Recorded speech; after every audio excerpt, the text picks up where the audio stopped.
really appreciate you coming out on a kind of a cold Friday night here as we kick off the holiday season. So thanks so much. I also wanted to say thank you to the MedStar Institute for Quality and Safety and the Center for Healthcare Narratives. They really made tonight possible.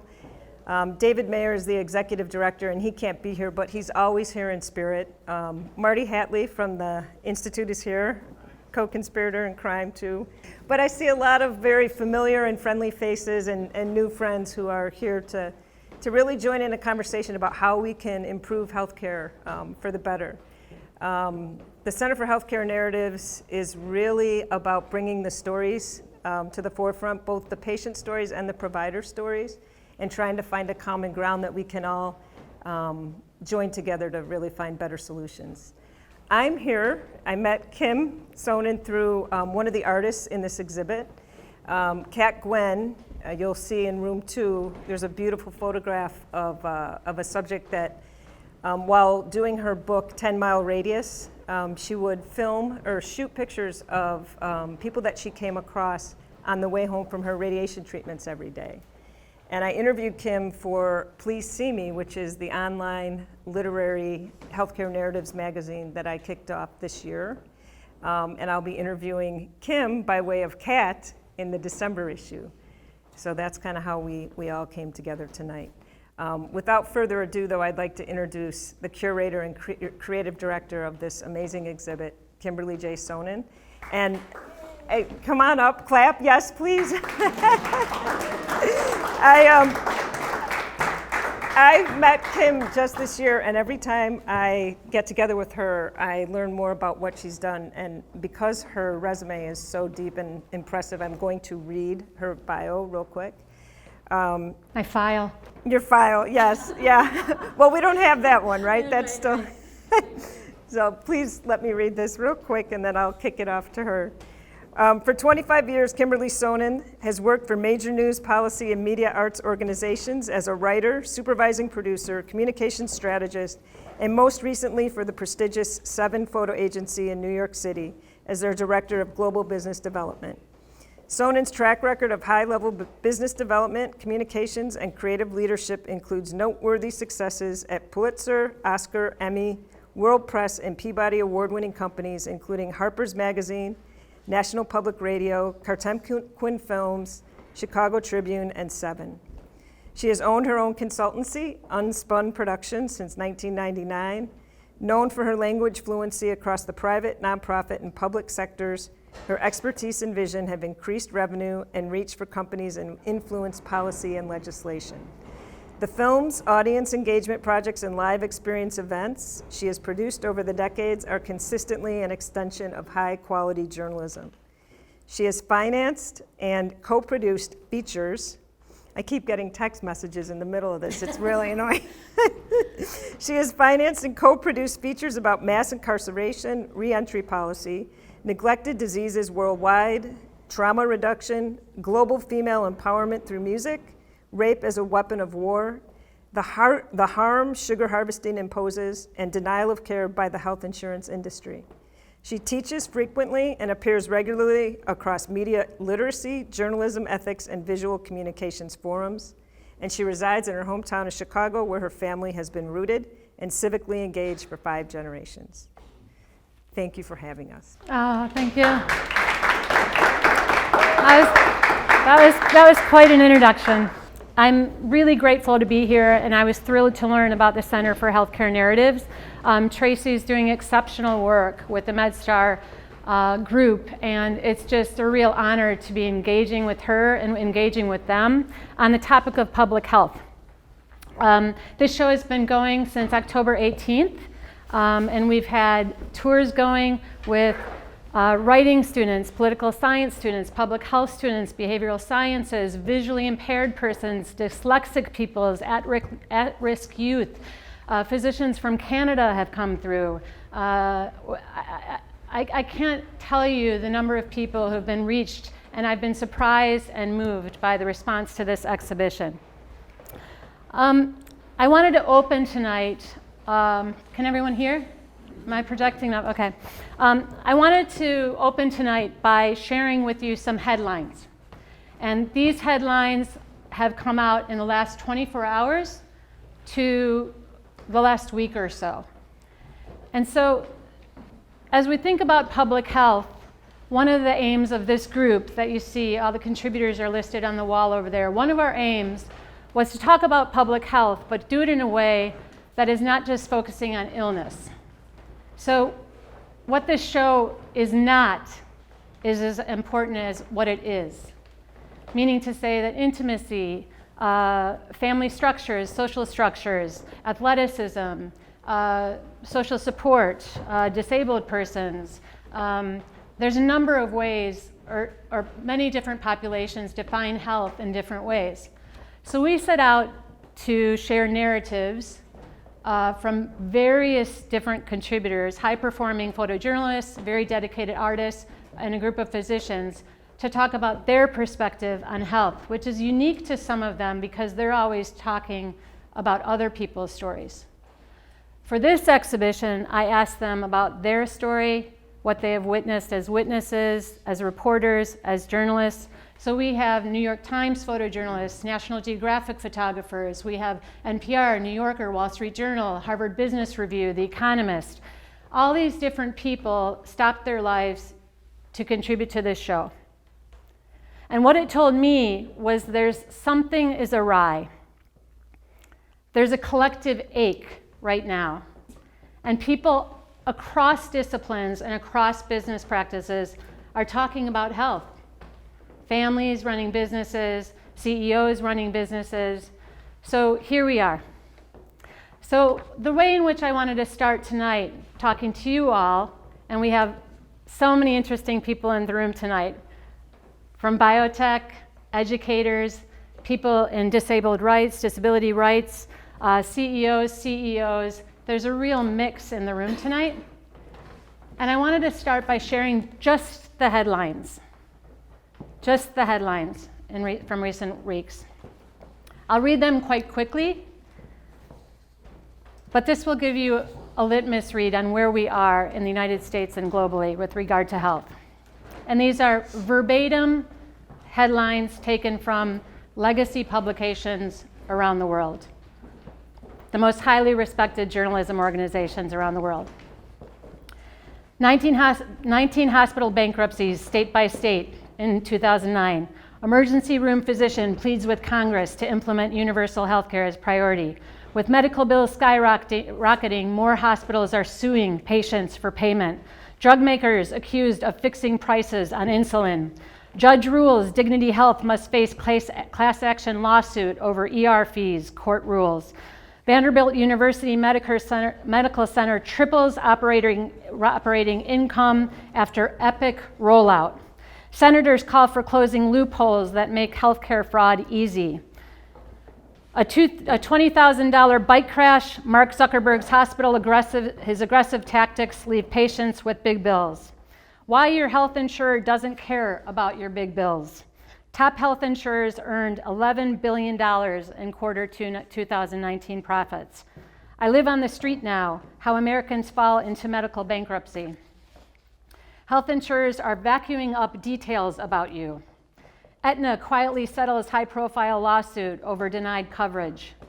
Behind the scenes, health insurers use cash and gifts to sway which benefits employees choose. North Carolina ambulance company manager and biller plead guilty to $5 million Medicare fraud.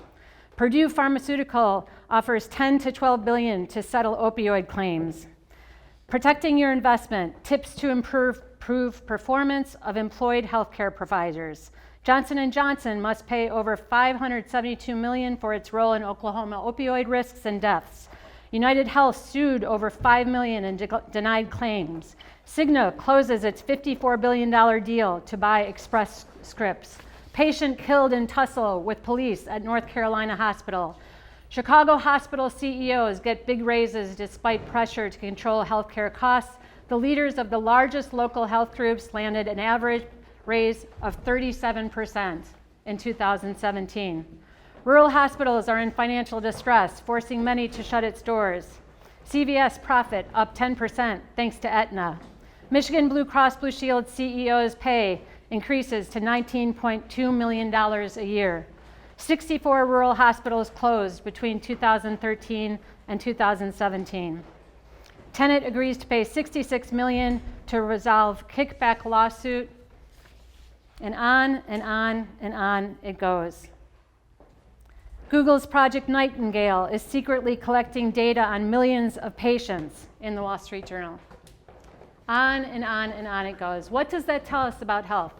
What does that tell us about business in the healthcare sector?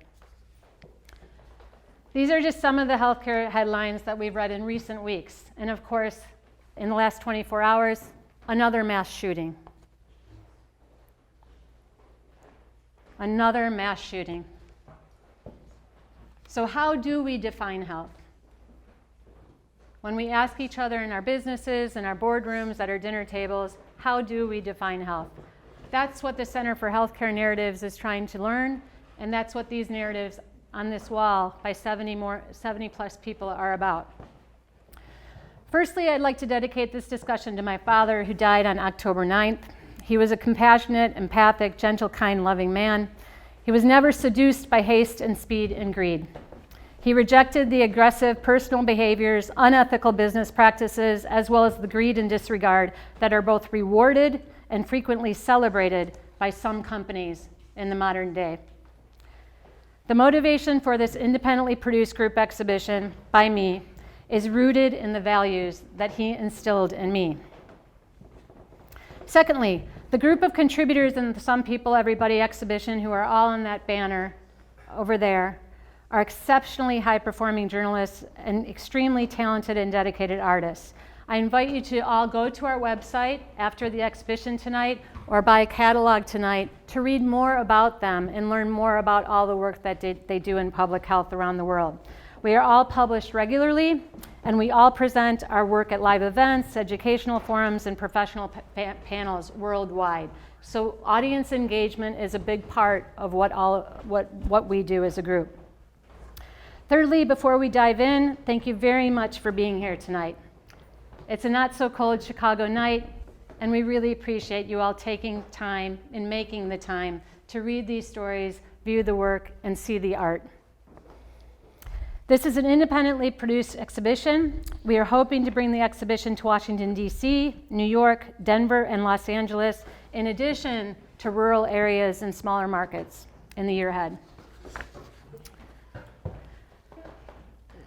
So my personal story, and then we'll get to the group, and ethics, best practice, and how journalism, high-quality journalism, impacts healthcare policy.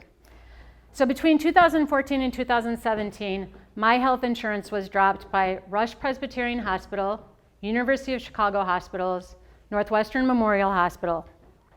Within 4 years, they all dropped my health insurance. Eventually, I moved my health insurance or my health care out to Hinsdale. In February of this year, due to an administrative error, my health insurance was dropped again. This disruption is unnecessary. We have the resources to provide care to everybody in this country, as we do highways. It's the same concept.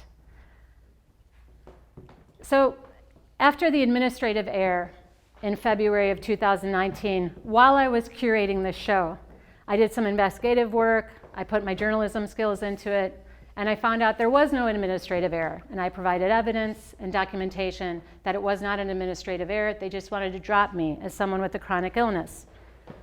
Then they made me re-enroll to insurance on July 1st of 2019. So again, I was without health insurance or access to health care and had to pay out of pocket and ask family members to bridge me during that gap for 6 months.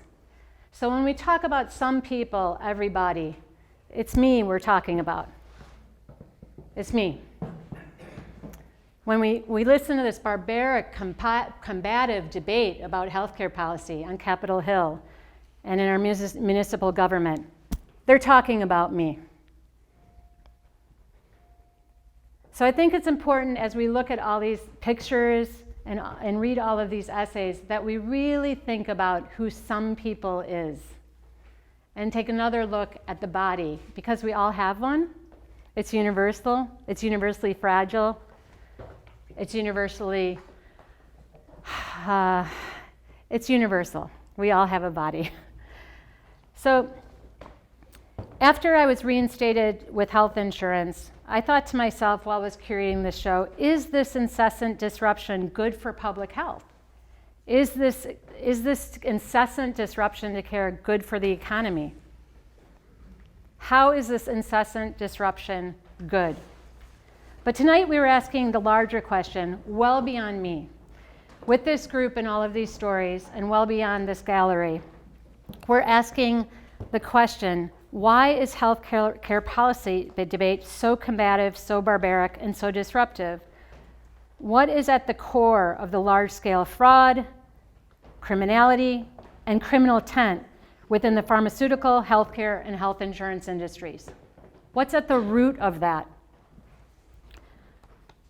One of the things I found by curating the show and in my research over the last 25 years is that it seems to us as journalists and producers and artists that the further you get from the impact of your work, the larger the margin for error. So let me repeat that. The further removed you get from the impact of your working hands, the larger the margin for error. We, as journalists and producers, are very close to our subjects. Sometimes we get too close to our subjects. We walk into their homes and we see how they live without legs. We see them in mental strife if they have PTSD returning from war. We see them ill or injured and photograph them in their homes. So our work is very intimate, and we're acutely aware of the response that people have to us and also their stories. So there's a line that we walk when people open up to us. We have to respect their privacy and be sensitive, but we also have to gain their trust in a really quick amount of time as journalists and producers. You only have a little bit of time to establish that trust and be able to document their most private, intimate moments, like we see here, or here in Children's Hospice. The parents had to give Alec permission to photograph their child in his last days of his life. You know, how do you get that trust? The way we get it is we show them respect, we show them compassion, and we say, trust us with your story. We understand what you're going through. We understand what you're going through, or we're curious and we want to learn more about what you're going through. So all of these images that you see in these intimate moments, we had permission to take, but many of them were candid, none of them were staged, none of the images are photoshopped in this show, but for one at the entry of the door. So it's all documentary and reportage. What I've learned is that detached shareholders in these companies may not know the source of their returns. That if you invest personally with a money manager or a financial planner and you say, just put that in my portfolio, bundle it up, and get back to me. You know, I need to pay tuition, I need to pay my mortgage, I need to take that vacation. A lot of people bundle their money and invest in companies that are doing harm. And the further you get away from your money, the further you get away from your investment portfolio, and the more bundled up and entangled it is, the greater the margin for harm.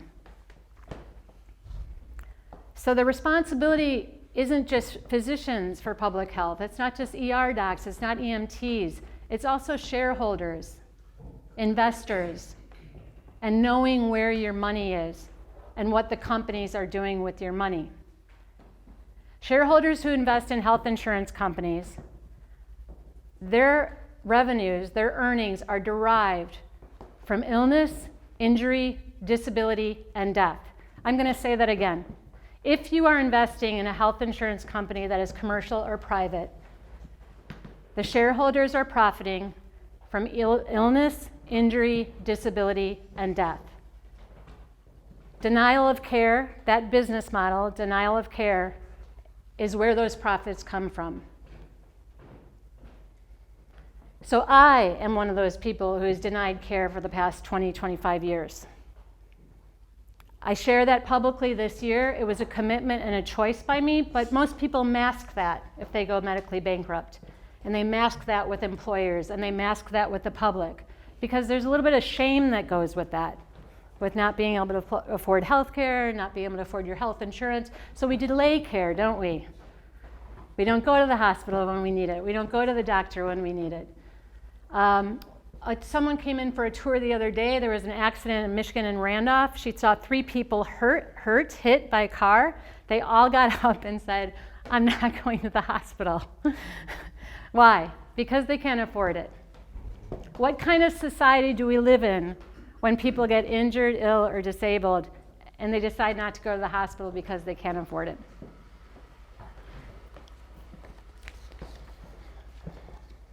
So what's the good news? You're all hoping for good news, and you're going to get some. The good news is people are more awake than ever right now. They're pushing back on these large systems. And the reason they're pushing back on these large systems is because they're realizing what's happening out there. That denial of care is the business model, and that boardroom violence has taken hold. It's invisible, but in the last 20 to 30 years, boardroom violence, which is usually called corporate malfeasance, it's boardroom violence. People are architecting harm, designing harm, and implementing harm.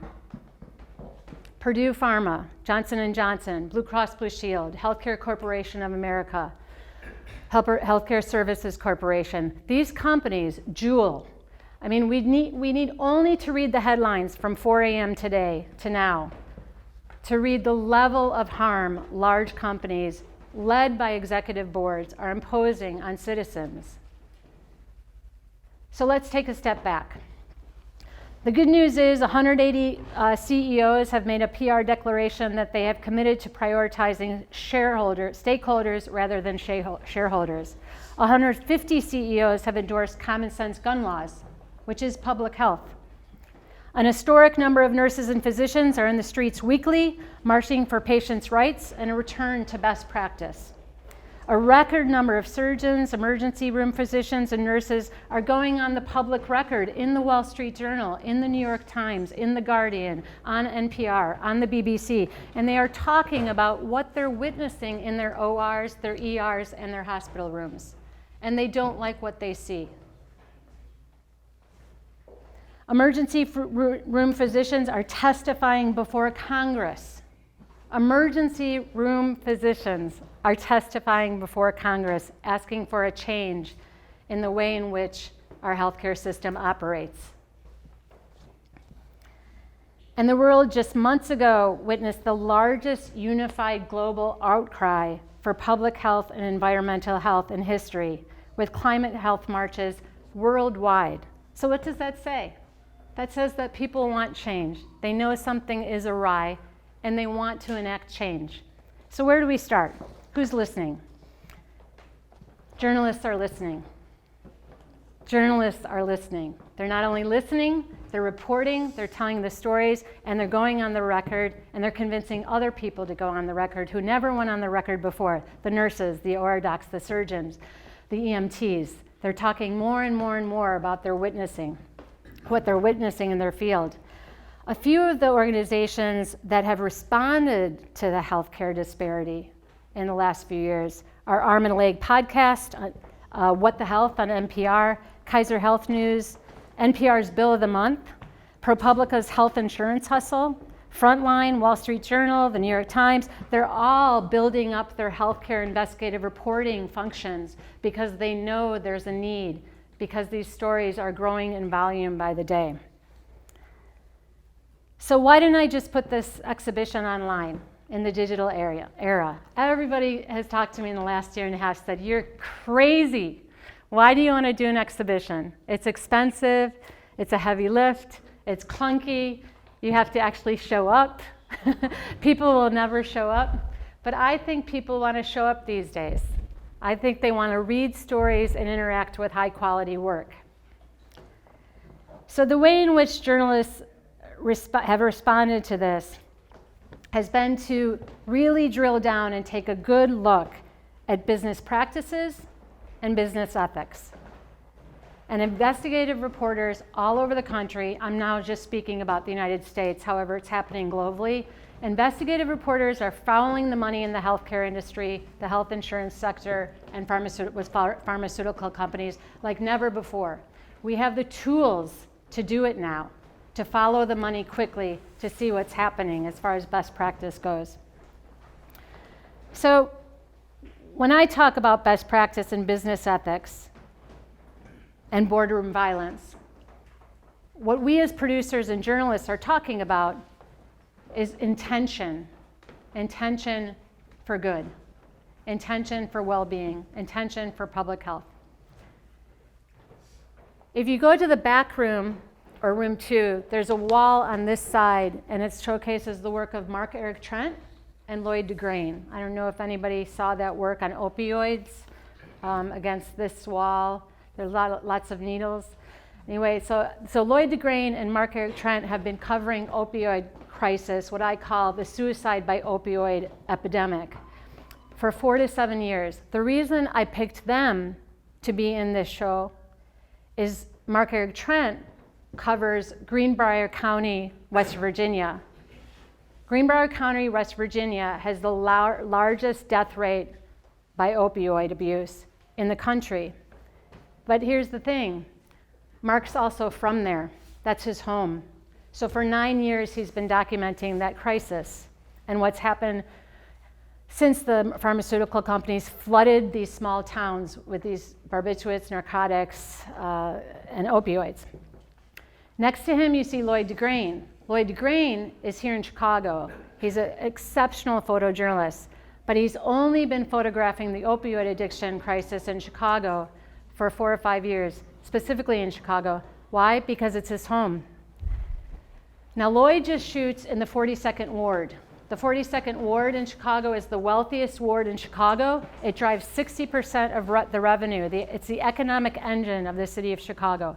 And Lloyd only shoots the addiction crisis in that ward. I live over the places he shoots. I live above Wacker, Lower Columbus, Lower Randolph. And he also shoots at downtown in the Loop.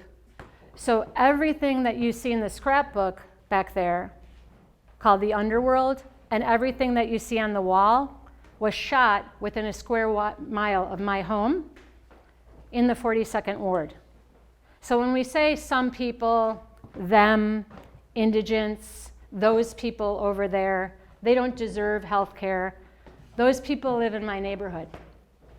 Since the show opened, 4 people in the scrapbook have died. So when we talk about public health, who are we talking about? When we talk about the uninsured, who are we talking about?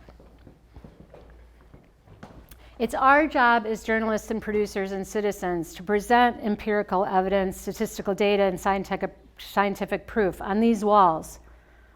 You'll see empirical evidence and qualitative analysis, but you'll also see scientific research and hard data in these narratives. But then we have to step away as journalists and producers and editors and writers. And we have to let you decide what you're going to do with this information when you leave the gallery tonight. And I encourage you to go online. We did do a digital exhibition too on Instagram. But when you leave tonight, think about what you're going to do in your household, in your workplaces, in your boardrooms. What decisions are you making? And most importantly, if you're in a boardroom and you sense or you see published documents that show somebody in the boardroom, or worse yet, you're about to get consensus in the boardroom for architecting harm, designing harm, and implementing harm knowingly, willfully, intentionally, speak up. Speak up. The groupthink is a very difficult situation, to be in a group and be the one to speak up. If your wife comes home and you're in the bedroom and her head is on the pillow and she tells you, I think my board just made a bad decision tonight.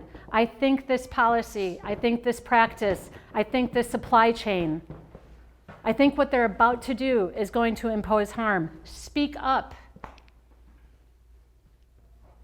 speak up. And that's what this public outcry is about. And that's the stories you're reading here today. It's about speaking up and sharing what you know to be true, which is we're all fragile and we're all vulnerable. And it only takes a second for a life to be changed in perpetuity from illness, disability, or accident or injury. So there is no risk pool. There is no pre-existing condition.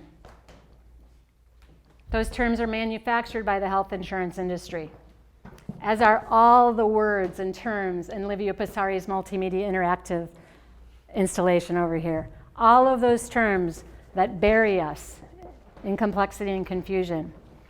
It's all intentionally designed to confuse you.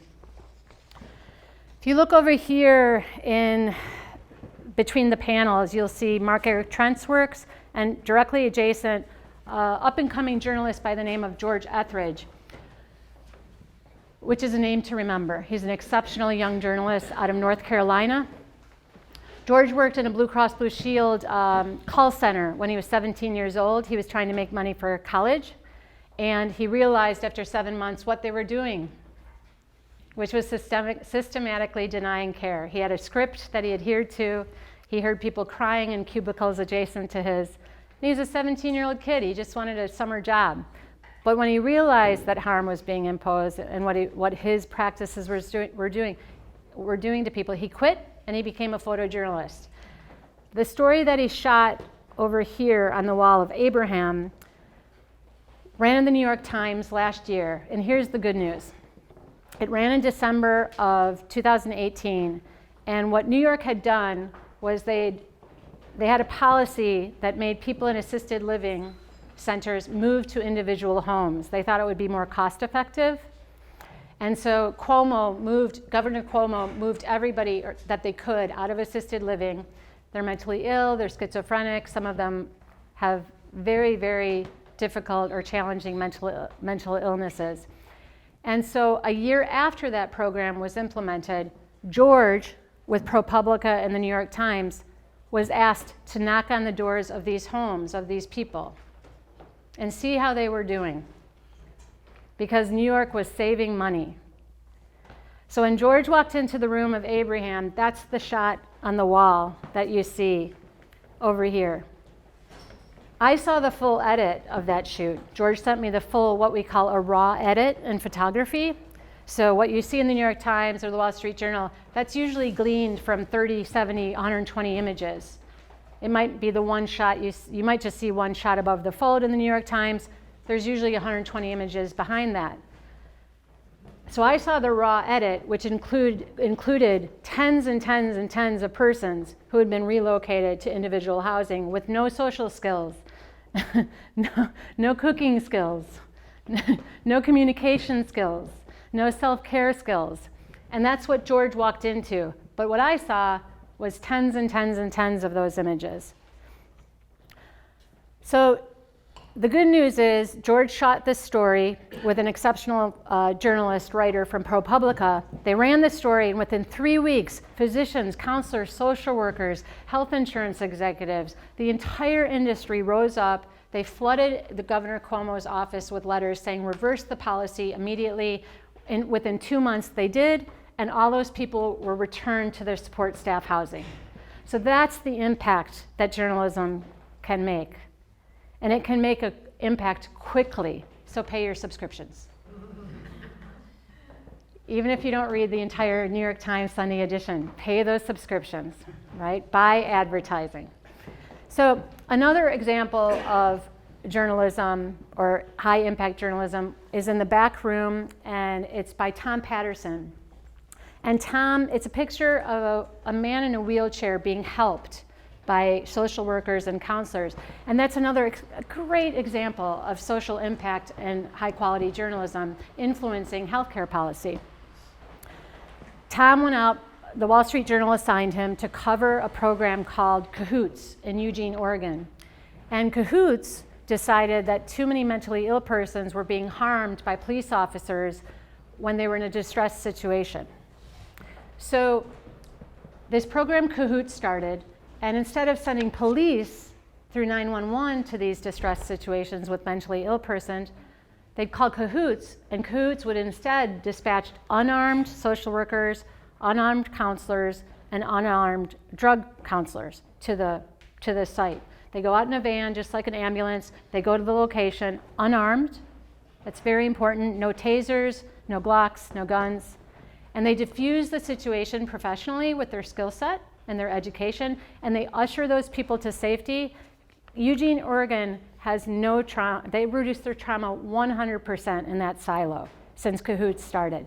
Now, a year after that Wall Street Journal article ran, it's scaled. Cahoots is scaled to 8 cities across the country, and Chicago is considering it.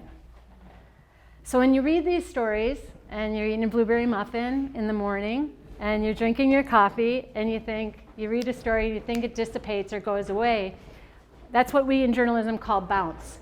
When those stories bounce, a real impact can be made, and those stories can travel. The story that George Etheridge shot became a film on Frontline that some of you may have seen, may or may not have seen. But these are examples of where we as journalists and editors and producers live. Here is Ed Cashie's work, who is a senior member of National Geographic. That's the Senior Olympics, celebrating life, end of life and exuberance and wisdom and being nimble and agile when you're in your later years. And there's a little bit of humor in those shots. But Ed works a lot on healthcare policy, and his images make a real impact on legislation. He did a story on sugar laborers being harmed by practices by companies. It ran in the Wall Street Journal, and boom, legislation changed in Washington, D.C. He's ran stories on Time Magazine on the cover of Time Magazine on maternal mortality. Boom, policies change in Washington, D.C. So people are reading, influencers are reading these stories, and they do respond viscerally to this work. But it's up to you to decide what you're moved by and what moves you emotionally, because emotion comes first, and then legislation. Emotion first, and then legislation. So we're hoping that these images move you, and we're hoping that these narratives move you, and we're hoping that this art moves you. In closing, I just wanted to add that the artists that you see in this exhibition are high-performing, exceptionally talented people, and they're right here in Chicago, with the exception of David McCauley, who did the typewriter. He's in Miami. But Crystal Hodges did Hanging by a Thread in the corner. Livia Passari did the multimedia interactive exhibition in room 2. And an array of artists and photographers combined to work on the video montage in the back as well. But what they are all communicating through those works of art is that, again, something is awry, and we're all feeling it. Crystal is a mother of 2, David is a paraplegic, Livia is a single man in his 30s. They're all afraid of healthcare costs. They're all afraid of the direction and trajectory of their lives financially because of healthcare costs. And excuse me, I said that incorrectly. I meant health insurance costs, not healthcare costs. Because health insurance is what drives up healthcare costs. So we also as a group are very, very particular about the language we use in this debate. And we make it it's very, very important that we don't commingle or mix up the difference between health insurance and health care, especially as we careen towards November of 2020. Let's be very clear that health care and health insurance are very, very different things. Business owners and CEOs are now recognizing that. They're recognizing that they're insuring their employees, but that doesn't mean that their employees get health care. They're just beginning to be aware of that. So in closing, I wanted to kind of read something that I wrote when I was thinking about this exhibition and what it means to me, but more importantly, why we were able to coalesce 70 people around this group show. It's something that I wrote for myself to convince myself that things would change and that our country would become more equitable, less violent, more compassionate, and prioritize health as a value, a social, economic, cultural value to which we assign fiscal priority, like a highway. Everybody's on it, then we mitigate risk, just like our highways. So this is something I was writing when everyone was saying to me, you're going to do an exhibition? What's wrong with you?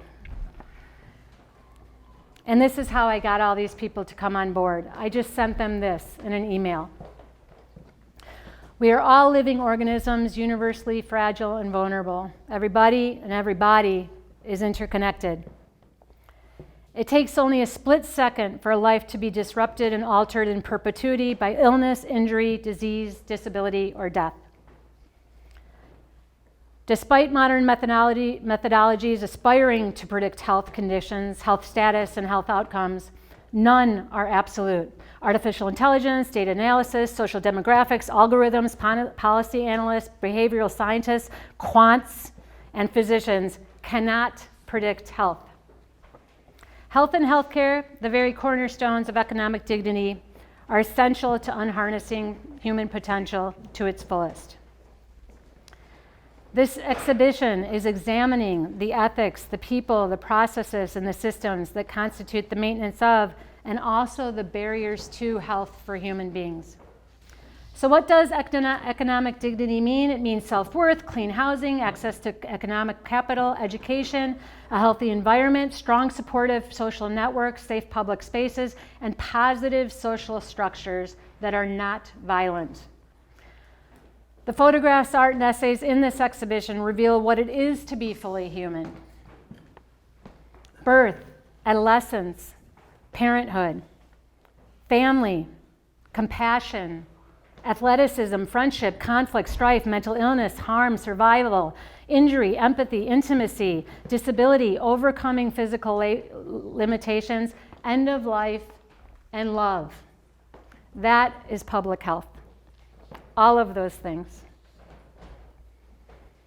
As a group, we strive every day toward educated, safe, equitable, just, and healthful societies internationally. What we know is access to quality healthcare benefits society. What we know is prioritizing public health reduces violence and trauma. What we know is affordable, accessible healthcare strengthens economies and strengthens business. Strengthens economies and strengthens business. And it also leverages human potential. And we all know, everybody in this room, that caring loved ones and strangers alike through life's unexpected trials stabilizes communities globally. So tonight, as you see these images and read these essays, and as you go home tomorrow and go through the catalog that you're going to buy tonight, this exhibition provokes us to ask seminal questions of ourselves and also of our business and governmental leaders. How can we, every person, every professional, every industry, include comprehensive health as a priority in our bylaws, our business practices, and our policies? How can we ensure health is first and foremost in our daily decision making? The good news, the electorate, business owners, CEOs, civic leaders, families, patients, healthcare workers, and community organizers are changing their approach to governance now. They're changing their approach to leadership. They're considering comprehensive health, integrative health, best practice, and compassion as a priority, a necessity, and an economic need. Because people are hurting and businesses are hurting. So I would close by saying that a very, very promising trend is in our midst. With physicians marching in the street, nurses marching in the street, emergency room physicians pleading with Congress for change, more business owners coalescing in the name of National Medicare for All, Everybody is mobilizing because they realize that a revelation is in our midst, and everybody seems to be realizing that we are all undeniably interconnected. Thank you so much for being here tonight.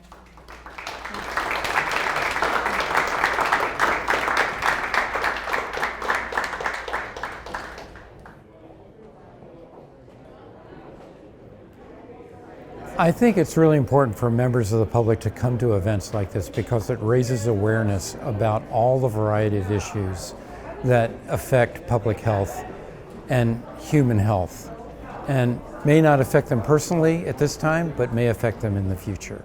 I think the intimacy of the stories and the realities of healthcare in this country, it's touching to see what, I mean, you know the stories because you work in healthcare, right? Because I work in healthcare. But it is touching to see these individual stories. I think the images along with the story really resonates and it really touches you. I think that's probably the biggest takeaway for me. I feel like this is important because patients and individuals need to have a voice, and they need to make sure that their voice is heard. And we're all unique, we're all different, and we need to step up to the plate and take responsibility for ourselves, but not only for ourselves, but for others who may not have a voice. And as a nurse and an advocate, I think that's very important, to be able to be that voice for those that don't have a voice.